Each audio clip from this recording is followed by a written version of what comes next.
In 1985, 12 parents didn't know that they could parent their own children on what to watch, sat in a circle at the Christian Church Day School in Manhattan to voice their issues with television shows being aimed for kids. They called this meeting the He-Man Workshop.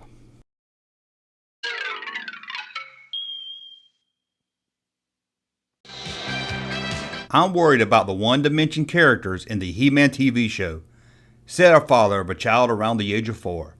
Why can't all the powerful heroes like He-Man have a sense of humor also? He asked the group. But it seems the father had only been watching his child watch the show and didn't watch the show himself. If he had, he would have found within minutes, if not seconds, that the now classic cartoon series had a lot of humor from He-Man and others. Boy, did that hurt. Silence, you furry fool! I've had it with your whining and bumbling. Christmas 1985 was coming up, and parents were heading to the stores to buy kids merchandise from He-Man and other television shows that their kids loved. However, one show had parents upset, and it had no toys yet, and the promised cartoon series had not even aired.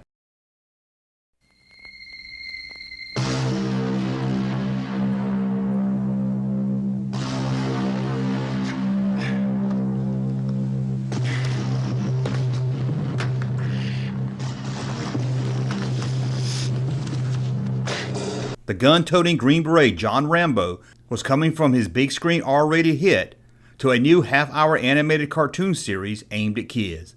Just the news of this show, plus its planned toy line, upset some parents, like those 12 that had gathered at the event at the Christ United Methodist Church on Park Avenue.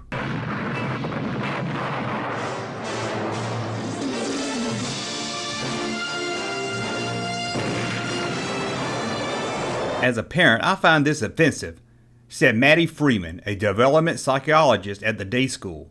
The Rambo cartoon show would not start for about 6 more months, with the Clico action figure line hitting stores about the same time. But for many parents, their mind was made up on what harm this show and its toy line would do to the kids. This was a cartoon based on an R-rated movie. Did it really belong as a kids' cartoon series? The movie was a massive hit, and Rambo had become one of the most iconic characters of 1985 almost overnight. Kids, parents, even people that had never seen the film knew who John Rambo was. Sure, he killed a lot of people and dropped a few F-bombs, but was he really all that bad? Rambo is a symbol of good. He is very patriotic. He stands for strength that only does good, and he undoes evil, said Amy Cashin, a spokeswoman for the production of the upcoming cartoon series. But if freedom and justice are to survive, the only hope is with Rambo and the Force of Freedom. Fighting alongside Rambo is Colonel Troutman, the toughest CO in the Special Forces. Turbo, an electronics whiz, whose inventions keep the Force of Freedom one step ahead of Savage. Cat, she's always ready to swing into action. And the White Dragon, who unlike his evil twin brother, uses his ninja powers only for good. The battle will be fierce. It'll be fought on the land and in the air. But with Rambo and the Force of Freedom, justice and liberty will never surrender, no matter what the odds. Rambo.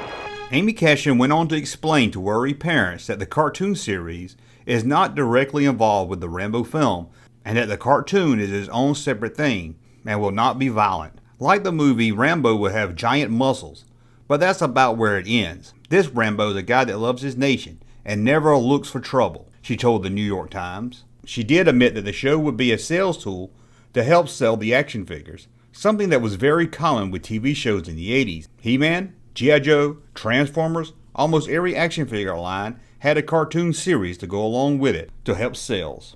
I would say in the term of boys between the ages of 3 and 5, they have a national obsession for toys that they see on TV. Peg Marble, the school director, said, "Kids are uniquely vulnerable at this age," she would tell the New York Times. The parents were upset, but it wasn't just about cartoons being sold to sell toys to kids. It was the message in those cartoons. That message, according to them, was that these cartoons were telling kids that violence was the way to resolve conflict.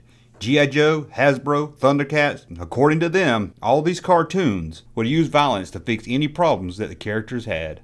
The characters of the He-Man show, they are devoid of human characteristics. They have no emotion, no humor. They make kids idolize those qualities. Peggy Marble would add, showing that she really had never watched the show. In 1985, He-Man and Masters of the Universe had an average audience of almost 3 million households across the country.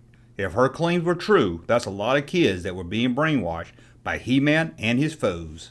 On the other side of the country, in California, a mock funeral was being held for parents to bury their kids' violent toys and boycott companies that were selling those related toys.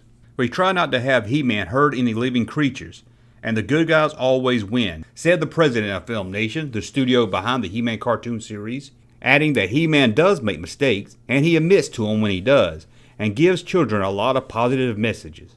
He points out that the show has done stories on drug use, child molestation, and even gun control. And you know what? There aren't any magic drugs either. Anytime you take one from anybody but your parents or your doctor, you're taking a very big chance. You're gambling with your health, maybe even your life. But it seems a lot of the parents upset had only seen the show in passing and only saw the violence. Paul Cleveland, a senior vice president of marketing for Mattel, said that the criticism of He-Man was unfair. Having good guys and bad guys did not start with He-Man. Little boys have been playing that way for thousands of years.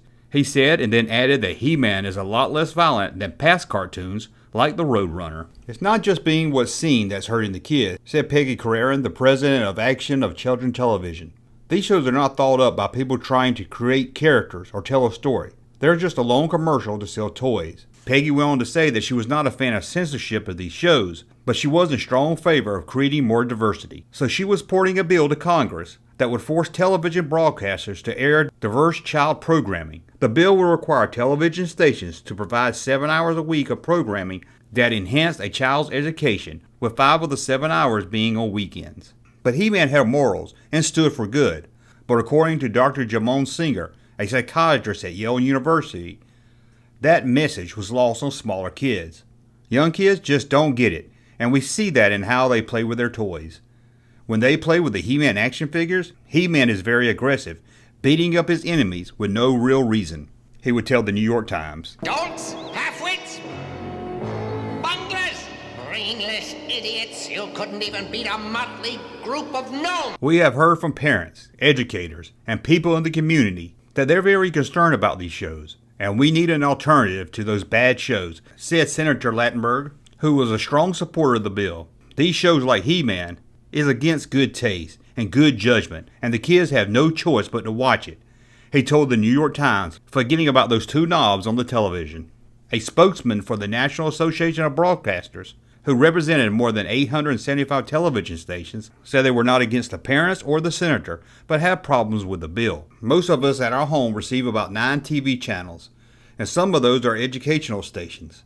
There are plenty of things a parent can watch with their kids if they feel He-Man and shows like it are doing harm, he told the New York Times. The bill would not pass in 1985, but in 1990 the Children's Television Educational Act was passed by Congress that would put registration on advertising during children's television shows and enforce the obligation to broadcasters to meet educational and informational needs for the child audience. Sometimes it's easier to meet in a group, complain to your senator, and get new laws passed than being seen as the bad guy in your kids' eyes by telling them what they can and cannot watch, or sitting down with them to explain the good and bad messages of a television show. Well, I hope you enjoyed this video. As always, thumb up so I know you like my content, subscribe to the channel, and we'll talk again soon. It's called love. When you care deeply about others, when you're kind and gentle, then you're using the power. And that's very special magic indeed. Until later, goodbye for now. Junkman. Thank you, sir, for that unsolicited testimony.